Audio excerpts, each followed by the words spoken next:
Hey everybody, and welcome back to the Jedi Knights Watch. My name is Graham, and today we're going to be doing another Hot Toys figure unboxing and review. Today's video is going to be on Robin from Batman Forever, and I just want to give a special thanks to Brick Artemis for gifting me this figure. He's a guy I know personally, going to help him move a couple times this spring, and this was quite a solid that he did for me, so thank you very much. If you guys are new to the channel, give this video a like, subscribe, and ring the bell so you don't miss any new content coming your way or live streams. Now, I'm not gonna lie, Batman Forever is on the bottom tier of my favorites when it comes to Batman movies. I'm a big fan of 89 Batman, Batman Returns, and then when this came out, I was a little frustrated because of the direction that they took, but it is still a movie that has fun characters. You know, Val Kilmer is Batman.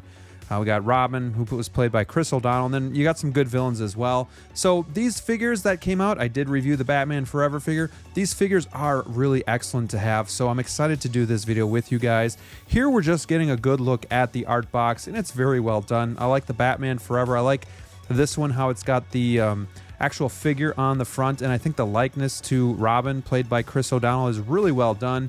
You got the Batman Forever logo, and then vertically it says Robin.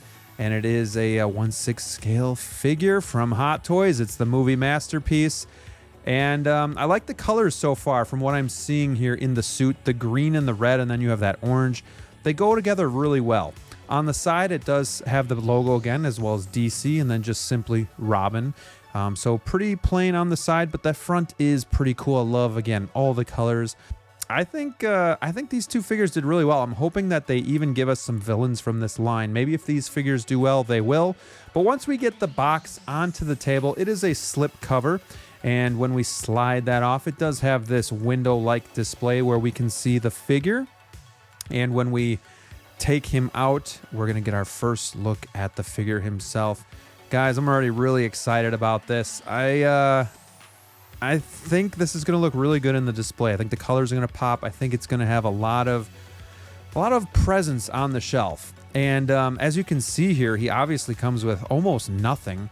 And we're going to get into that in a little bit, but pretty much just 3 pairs of hands, and that's about it. But man, looking at the figure, I think the head sculpt looks great. I think the rubber suit looks awesome. How will it hold up? You know, that remains to be seen. But it does come with the square base, kind of the old DX style. Comes with a regular crotch grabber, and it's got, again, the Batman Forever logo. And then on the front there, it's got this metal nameplate. Just simply says Robin.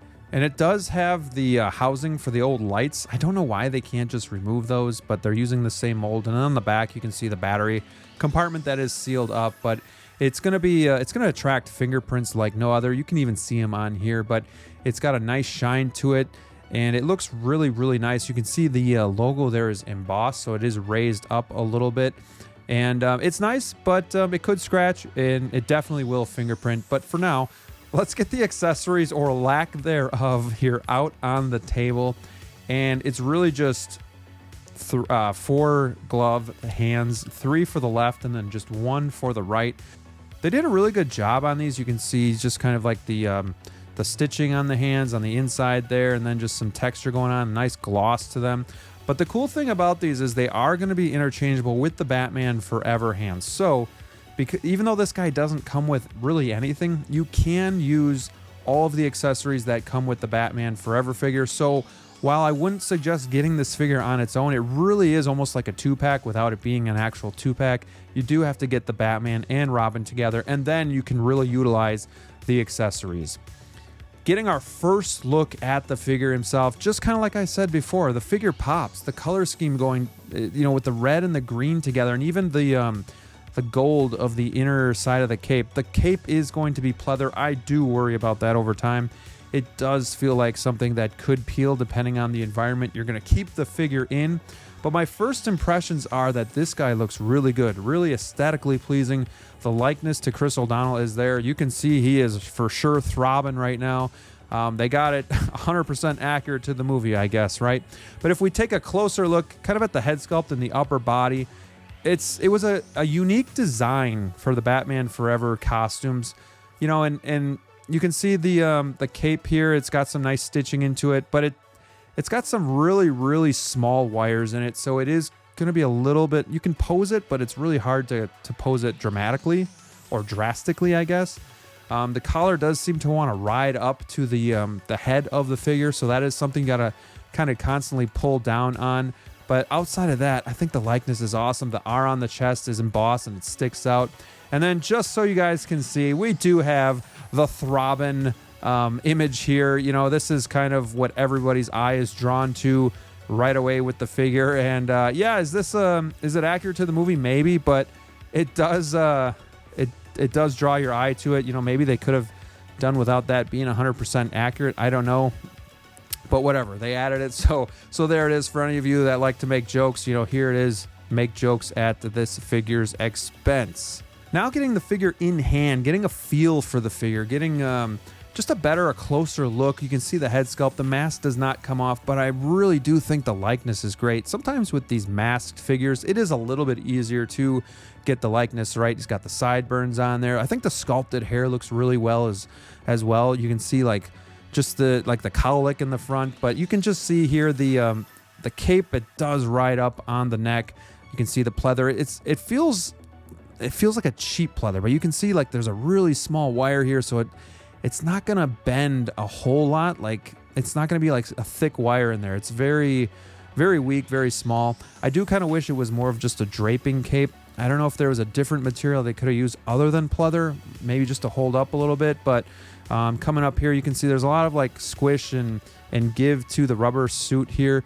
They got the spikes on the gauntlets. Be very, very careful with these. They're very sharp, but they're also very delicate. I'm really afraid that I'm going to knock one of these off just by posing. The belt is also free floating, so you know, just make sure that that's not riding too high or too low when you're posing the figure. You can see just some articulation with the rubber suit. This thing is going to be very, very restricted. You can get the arm up, but look at just the bunching going on. And I get it. You're going for realism of the look to it, so you're going to have to kind of give up some of that articulation. Does have a double bend in the elbow, and you know, that's pretty good right there. It's not too much bunching in the elbow, but I've noticed something that really bad happens when you bend that elbow, and we'll talk about that in a minute. But he does have some crunch. So I don't remember. I think the Batman had crunch as well, but not a lot of twist. So again, restrictive, but he does have some swivel in the arm. The legs are very stiff, and I worry about, I've seen some people show their figure where this crotch part right here, you can see it's like glued down. It gives way or it rips. So be very careful again when posing this figure. This is really one that should be in museum pose. It's just really restrictive. Look at how far I can get these knees to bend. The rubber suit just pulls it right back down. But again, there is some swivel there. There is some turn in the boots, even though there is no split cut boot design. The boots look really nice. You got the Robin kind of emblem on the top here of the boot. So they went with a realistic look instead of, you know, doing the split cut boot design, but the boot itself does swivel a bit. On the backside, you can just see not really much there, but yeah, that's the Robin figure in hand. He looks great, but he's really not going to articulate well. And here's what I'm talking about. On the left arm here, I was posing this guy for maybe 10 minutes, and you can see in the elbows, it's already bubbling up on the suit. So really want to express caution to anybody that's going to get this and take it out of the box and just like pose it all up and just try to push it to the limit. I'm going to keep this guy in strict museum pose because I don't want to damage it any further. But you can see just from the 10 minutes of posing with this video, that's the damage that was done. So if you're going to leave it in that pose for more than like a few days, just imagine what the damage to the suit's going to be. All right, now that we got that out of the way, let's take a look at Robin and Batman together, because this is the tandem. They have to be together. I don't know anybody that's just going to get Robin, but we have the Batman figure here with Robin. They look great together. They just scream Batman forever, and I think I'm really happy with them. You know, for a while I wasn't going to get these figures because the movie is not, again, one of my favorites, but I'm glad I did because it's still Batman, it's still Robin. It's Boy Wonder, and they look great together. The height looks good. I think the color looks good as well. You know, most Batman figures have that dark suit, and this Batman kind of sticks out where he's got that shiny gray, bluish tint to the suit. And it just screams like 90s to me as well. I don't know, something about it. And just for a little extra pose here, we're going to do something in like a a mixed up multiverse here where they're posing with the 89 Batmobile, and I just thought this was cool to do because it's the Batmobile. It looks awesome, and we're going to get another one, so why not? So there you have Batman and Robin with the Batmobile, one of the best, if not the best Batmobiles ever. All right, now let's get the figure into some poses and talk about some of the things that I like about the figure and some things not so much. Starting with the things that I really like about the figure, the first would be the obvious likeness to it. I think this is spot on to the Robin we got in Batman Forever, the spot on to the likeness to Chris O'Donnell. So it looks really, really good. The second thing that I really like about the figure itself kind of goes along with the likeness, but it's the colors of the suit, and it's the fact that when you get him into the display, you really see how the figure just pops on the shelf. The third thing that I really like about the figure, and it's kind of a negative and a positive, but we'll talk about the negative in a minute here, but the positive is that you can interchange the accessories with the Batman Forever. So even though this one didn't come with a whole lot, you at least do get to use the Batman accessories with this Robin. All right, now for some things that I didn't like as much, and the first would be the articulation and lack thereof. You're not going to be able to pose this figure without damaging this suit. This pose right here that I had him in for 5 minutes is what started to bubble the suit itself, the paint of it, and it's starting to kind of just deteriorate already, and that was just after having it out of the box, posing it for about 10 minutes. So that is a major letdown. Also, he has no articulation in the legs, and the rubber suit just bunches when you're going to try to pose this guy. So limit the articulation for sure. The second thing I didn't really like is just the lack of accessories. It's cool that we can use the Batman ones, and a lot of people are going to get Batman and not just the Robin, but it's still a shame that this guy doesn't come with anything, and you're paying that much money for him. Such a shame that they couldn't give us something.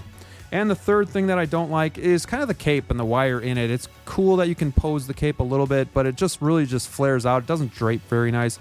I'd rather have a really nice draping cape. So outside of that, is this a need? No, not necessarily. I think if you're going to get one of these two, it's going to be the Batman, but he does look really nice on the shelf, so no regrets there. I do love him a lot. Let me know what you guys think of this. Let me know if you're interested in picking these up, and let me know what you think about the Batman Forever movie. I'd love to hear from you in the comments below. Thank you so much for watching. Don't forget, like, subscribe, and ring that bell. And until next time, stay safe out there, and we'll see you soon.